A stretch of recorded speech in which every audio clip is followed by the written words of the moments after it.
How to add group admins on a WhatsApp group. Hey guys, welcome back to the channel. Today I'm going to show you a quick and easy way to add other admins on your WhatsApp group. So basically what you want to do is first open up your WhatsApp application and go to the group where you want to add your admin. So I've got this group called test, and I'm the only admin on this group. So if I go over to the three dots at the top right and then go over to group info, I can just scroll down here and find the members of the group.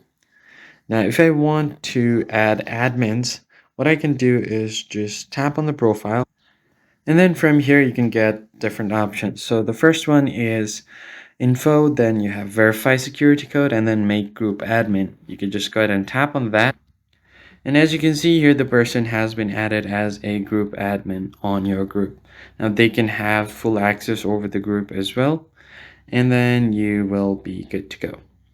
So that's how you basically add a group admin on your WhatsApp group. It's quite straightforward. If you found the tutorial helpful, hit the like button on the video, subscribe to the channel, and turn on the bell icon to get notified about our latest uploads.